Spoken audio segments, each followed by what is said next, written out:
Assalamualaikum warahmatullahi wabarakatuh. Alhamdulillahirabbil alamin wassalatu wassalamu ala asrofil anbiya'i wal mursalin wa ala alihi wa ashabihi wa man tabi'uhum bi ihsanin illa yaumidin.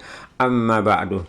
Pemirsa, sebagaimana yang kita saksikan pada video yang saya sampaikan ini, di mana pada video tersebut ada beberapa orang yang sedang bekerja menscrap aneka jenis barang-barang elektronik second, yakni ada kamera, ada handycam, laptop, HP, jam tangan, jam dinding, dan lain-lain, yang semua itu kami dapatkan dari Singapura. Tentu barang yang kami beli dari Singapura tersebut ada berbagai merek yang harganya pun bervariasi tergantung pada nilai dari barang tersebut. Kalau barang tersebut mereknya merek pasaran dan sudah rusak, maka harga belinya sekitar ratusan ribu rupiah. Itu kalau dikurskan ke rupiah. Tapi kalau barangnya bermerek kelas dan masih berfungsi normal, harganya bisa mencapai ratusan juta. Dan untuk barang-barang yang sudah tidak bisa berfungsi lagi atau yang sudah rusak, maka barang yang rusak itulah yang kami scrap. Kami pilih mana-mana yang bisa didaur ulang menjadi bentuk lain agar bernilai ekonomis. Sedang barang yang tidak bisa didaur ulang atau yang tidak bisa diambil pemanfaatannya, maka kami buang ke tempat pembuangan sampah. Nah pemirsa, begitulah keseharian kami ini. Namun dari aktivitas keseharian kami itu, saya juga berkesimpulan bahwa pada aktivitas keseharian kami itu ada sesuatu yang bisa kami ambil, yakni ada edukasi yang bisa kita ambil sebagai tarbiyah kehidupan, yakni pada berkehidupan sosial, bermuamalah, padanya ada kandungan hikmah yang perlu kita renungi agar bisa menjadi bekal untuk membangun nilai-nilai spiritual kehambaan terhadap Sang Pencipta.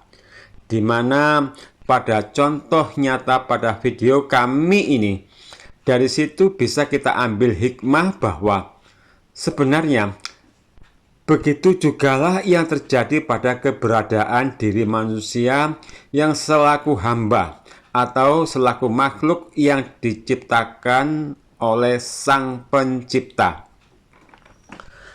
Kalau keberadaan terwujudnya HP, laptop, handycam, atau yang lainnya adalah karena diadakan dari buah karya manusia dengan tujuan agar alat-alat yang telah dirancang bangun tersebut bisa mempermudah atau membantu untuk mencapai kebutuhan sebagaimana yang diingini manusia, maka demikianlah halnya keberadaan diri manusia, di mana manusia yang awalnya nggak ada, kemudian diadakan oleh Yang Maha Ada, atau dihidupkan dari ketiadaan, itu juga dimaksudkan agar manusia yang merupakan makhluk hasil ciptaan tersebut bisa berfungsi sebagaimana yang dikehendaki Sang Penciptanya.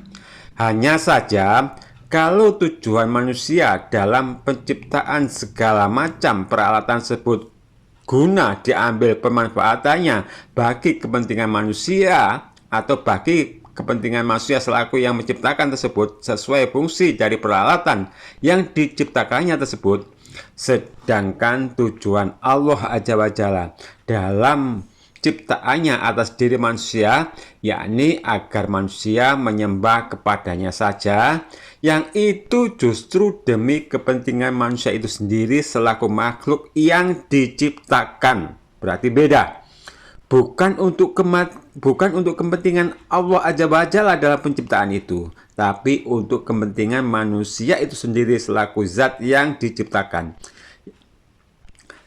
Dan dari sinilah kita akhirnya memahami betapa maha penyayangnya Allah Azza wa Jalla terhadap umat muslim. Dan bisa kita pahami pula bahwa Allah Azza wa Jalla akan memberi balasan kenikmatan kepada manusia yang kenikmatan itu juga senilai sesuai nilai ketakwaan terhadap Sang Pencipta, atau senilai sebesar mana berfungsinya maksud diciptakan diri manusia terhadap Sang Penciptanya. Jadi pemirsa, lebih jelasnya, karena Allah lah zat yang Maha Esa dari ketiadaan selainnya dan sekaligus Maha Pencipta dari keberadaan segenap makhluk yang awalnya tiada, maka layak bagi Allah Azza wa Jalla menjadikan apa yang telah difirmankan menjadi ketetapan hukum segenap makhluk sebagaimana tujuan penciptaannya, yakni tidaklah diciptakan jin dan manusia kecuali hanya agar beribadah kepadanya saja. Wa ma khalaqtul jinna wal insa illa liya'budun.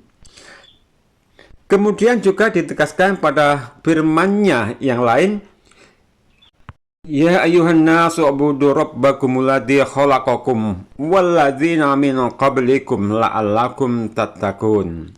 Wahai manusia, sembahlah Tuhanmu yang telah menciptakanmu dan orang-orang sebelummu agar kamu bertakwa. Namun sayangnya, banyak di antara manusia tetap tidak mau beribadah kepada Allah. Mereka seakan telah kehilangan ingatan bahwa diri mereka adalah makhluk yang sebelumnya tiada lalu dihidupkan oleh Sang Maha Pencipta. Mereka terseret dan hanyut oleh kecintaan dunia dan mengabaikan maksud Allah Azza wa Jalla atas penciptaan diri mereka,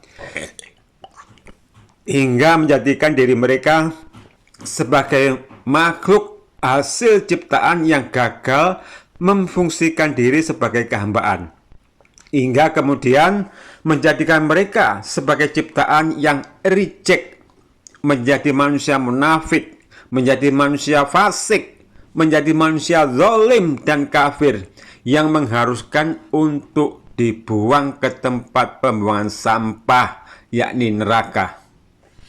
Nah pemirsa, itulah perumpamaan nilai dari diri manusia yang nggak mau beribadah dan perumpamaan nilai dari manusia yang istiqomah menetapi perintahnya. Bagi manusia yang tidak mau beribadah, seperti barang yang tidak bisa diambil manfaatnya, yang mengharuskan dibuang dan dibakar. Sementara bagi manusia yang istiqomah di atas perintahnya, mereka memiliki nilai sesuai kadar ketakwaannya, yang padanya akan ditempatkan pada tingkatan-tingkatan surga sesuai dengan amalannya. Dan moga ini bisa menjadi renungan untuk menuju jalan yang lebih baik yang Allah Azza wa Jalla meridhoinya.